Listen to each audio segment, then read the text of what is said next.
human being have this greatest desire to stay in this world, meaning nobody wants to die.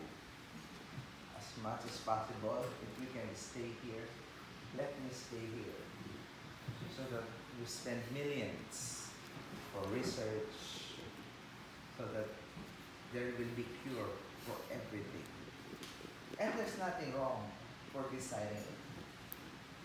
But my plea to all of you, if you want to live longer, can you please be happy and not be miserable?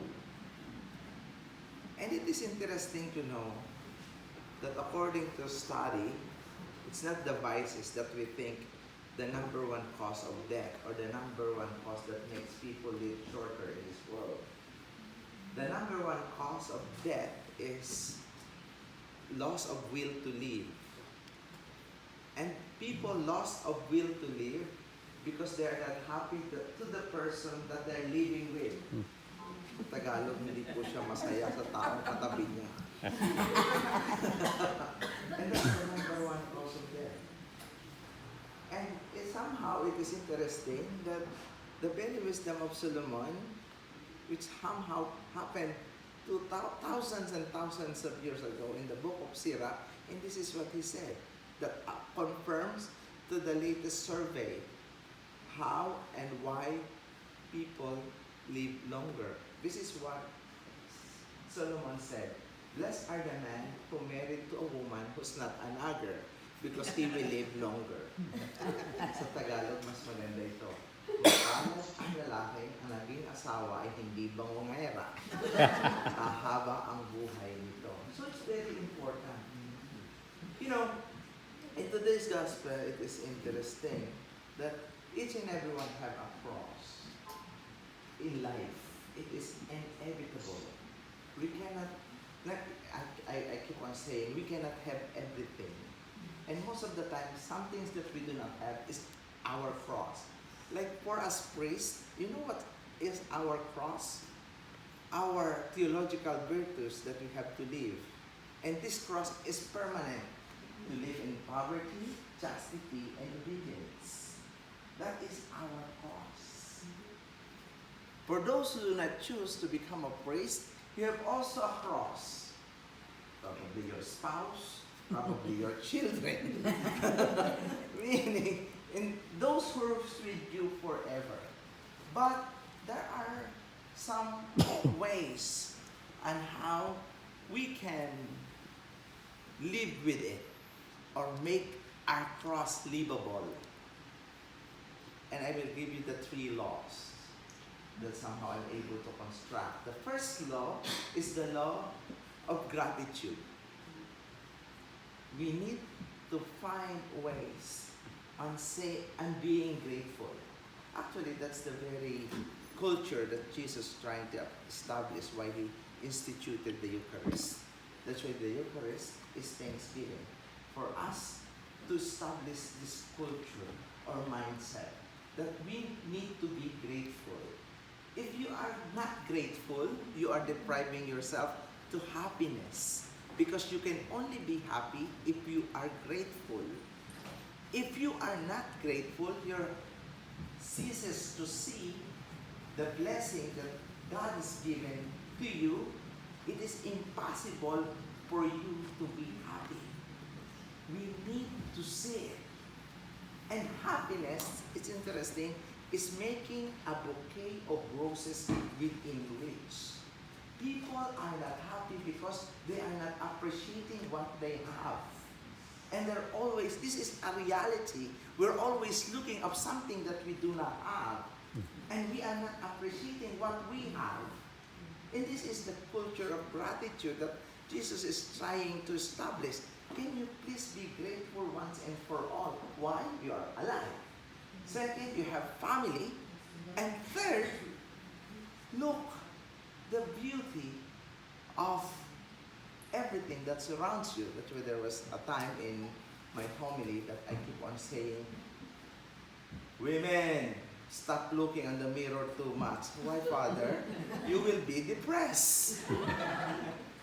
People who are always focusing on themselves have this tendency to become depressed because everything is being magnified. The reason why Jesus came into this world because for us to know that we are not the center of the universe. At one point in my life, I became a friend of Gloria Diaz. Gloria Diaz, the first Filipina Miss Universe. And sometimes she told me some of her memorable stories where she was crowned as Miss Universe. And she said, Father, for a year, I was in the top of the world. I'm the most beautiful animal in this planet, and that's what I believe. Until she thought she's the center of the universe.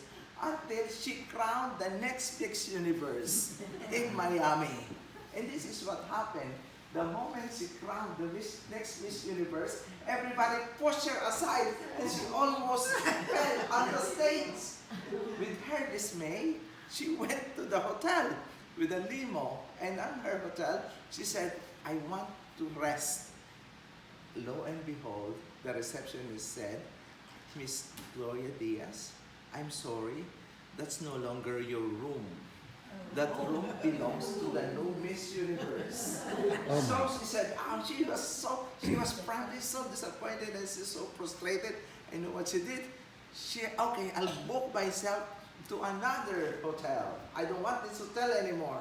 So she went out and she thought the limo was there. No more limo. That taught her a lesson. That taught her a lesson. That she's not the center of the universe.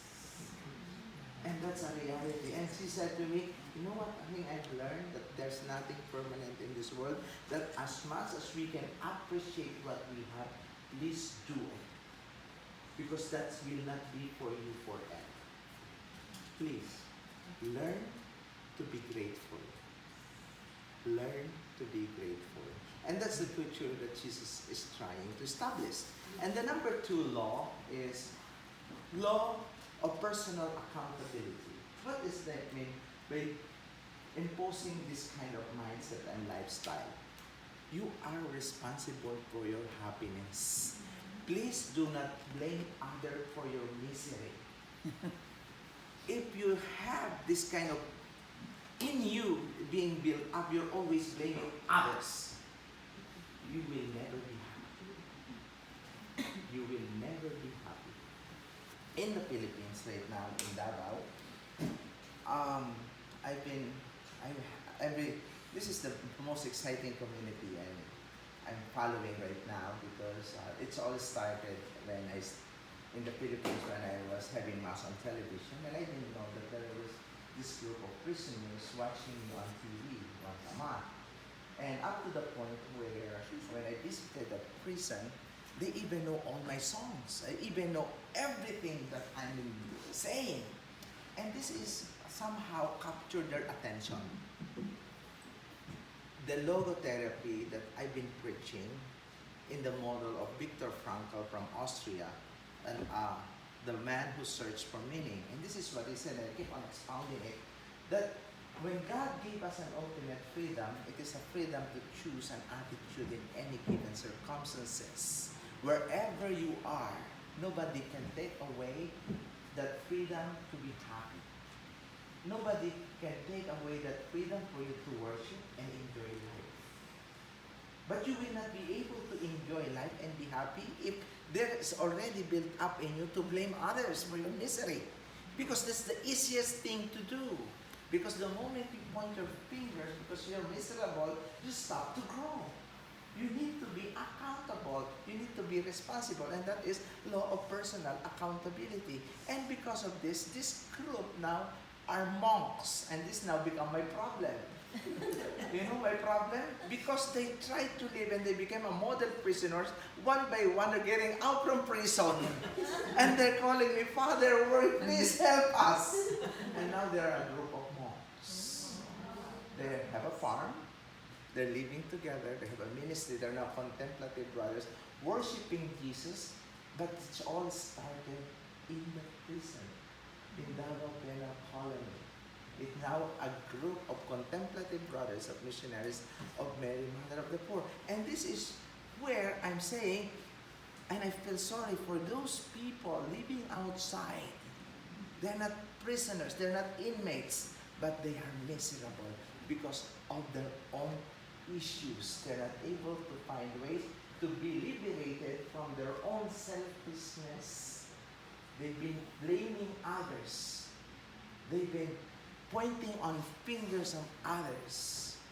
But these prisoners, they have nothing to blame because they're living there because of the sentence. They've been very culpable for their sins.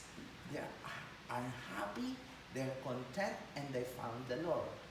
And the third law is the law of living in the present moment. We need to live in the present moment. Because in this moment, there is no problem. Tomorrow, there will be a problem. I don't know what's your problem tomorrow. But as far as I know, now there is no problem. Please just enjoy it. Yesterday, there was a problem. That's why I keep on saying to people, okay, one thing you need to postpone. Please, if you want to be happy. Please postpone being angry. You talk to the mirror and face yourself and say, I will be angry tomorrow. And I'm telling you, you will save yourself from pain and from heart attack. There are some people that have so much pain, suffering from heart attack, nervous breakdown because they never postpone their anger. But one thing you will not postpone. Please do not postpone forgiving, loving, and understanding others. If you can do it now, please do it.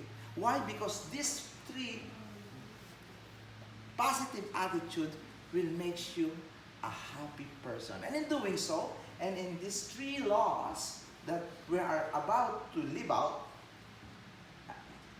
the cross that we have will be livable. Oh, it's not bad at all, being a priest. That's why I'm telling you, I've been a priest now for 17 years. I have no wife, but I have life. I know some men, they have wife, but no life. But it is not the problem of the wife. We fail somehow to make decision to be happy. 2 years ago, I made this decision, and I'm sharing this to people because the Lord is telling me to teach people to live a happy life, because to be happy is the cheapest lifestyle. To be lonely and miserable is the most expensive lifestyle. You will save lots of money if you are happy. But if you are lonely, miserable, I'm telling you, you have so many maintenance. And you will be a high maintenance, and you will spend so much money, and still you're not happy. Because the world that will give you is such a temporary relief.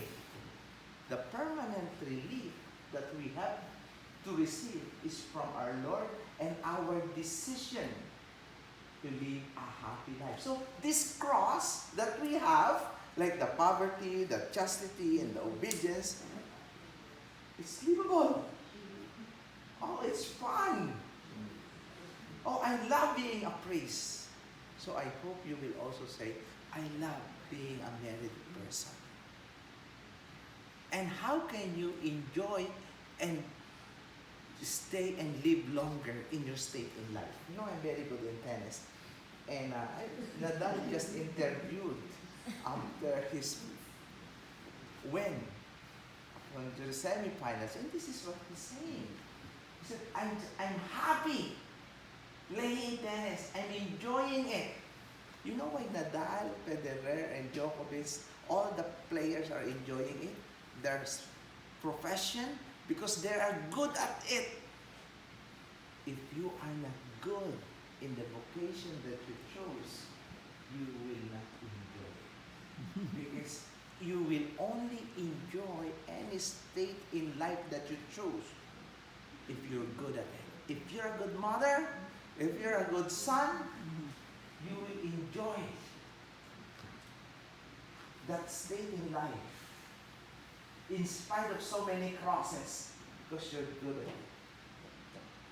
And we can only enjoy it if we develop in us, while we're enjoying it, please do not forget to do your best. And how can we do our best? By the help of our Lord Jesus Christ. There is this power of intention that we need to develop in us. And this intention is so powerful. Our actions will fail most of the time.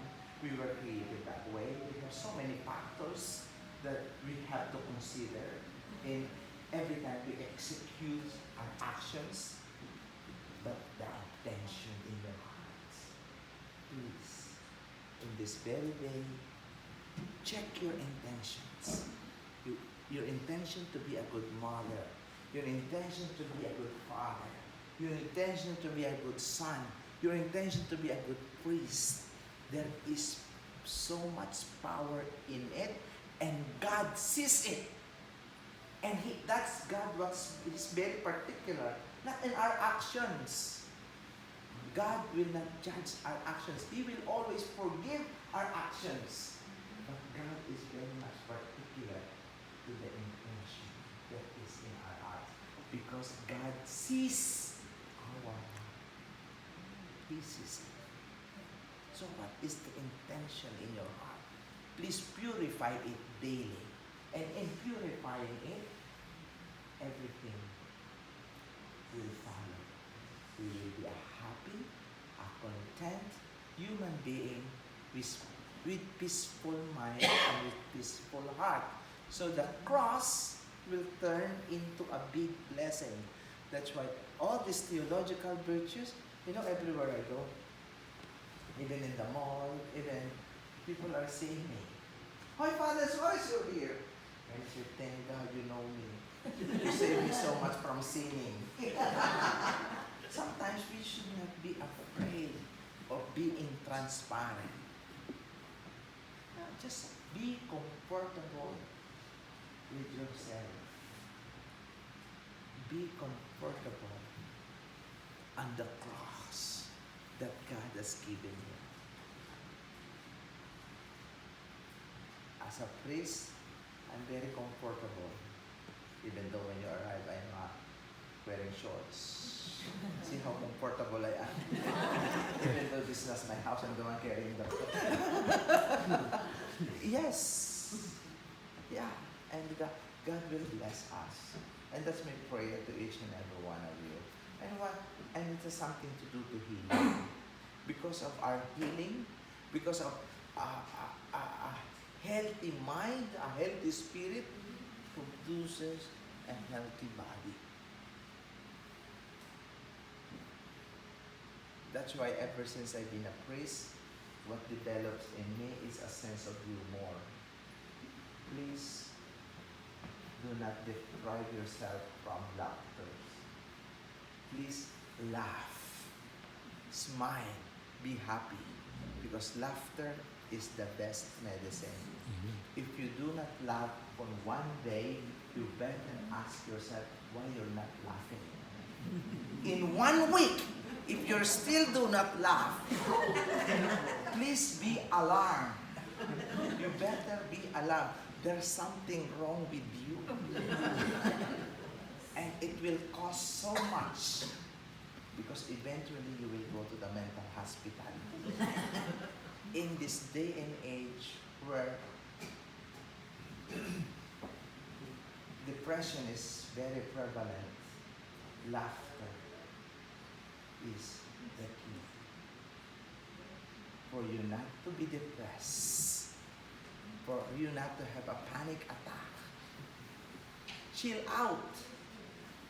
Do not take yourself so seriously. Life is short. Please enjoy it. Please do not so Do not so hard on yourself. What's wrong with you? You're so serious. You want to live longer, as what I said. You want to stay in this world.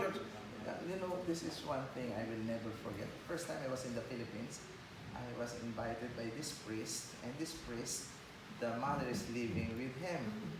And every morning we're talking, and one day she started telling all her sickness, all her pains and aches, because she's 90 years old. That's why when I asked her, what do you want me to pray for you? Father General.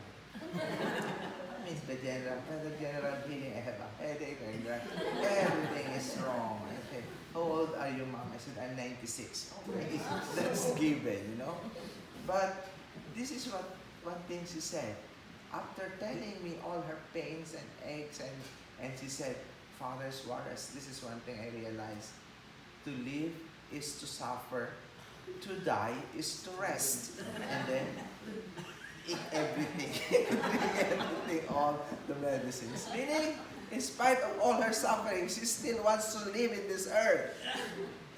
Wow, this is a reality. To live is to suffer, to die is to rest. You know, hanggang buhay pa rin hanggang ngayon. After this, they're still alive. But, again, it's an attitude. Can you please foster and develop a positive attitude? And this somehow will help us harmonize everything. You know, you deserve to live a happy life, and God, especially in this part of the world. You know, now I've been in India. This is Father Alex. Last December, I was in San Diego, and there was this guy. He's not supposed to attend the mass, but his mother asked him, can you please bring me to the church? And she was standing there while giving the homily. And one thing that struck him, and this is what I said, you cannot say you're blessed if you are not happy. You can only say you're truly blessed if you are happy. After the mass, he talked to me. And that's what he said, Father, you surprised me. I was stunned by your statement, because all along, because I came from the Philippines, all along, I've been convincing myself I'm so blessed because I have so many cars. I have so many food, I'm healthy. But you are right. I'm not blessed because I'm not happy. I'm not getting along with my wife. Ever since I retired, you know, when I was in the military, we're happy because I'm going home 1 month a year. Now that I went home and I said I can't wait to be with my wife, and now I'm with my wife, my God, it's a reality check. I've been longing to be with my family for 30 years because I was in the military. Now I'm with my wife. We cannot get along. My wife is only good for 1 month. And that's a challenge. So after that mass of mine, he went for a retreat. He said it's such a reality check, your statement that you gave me, because I've been convinced that I'm so blessed. So this is what I'm going to tell you. You can only say you're blessed if you are happy.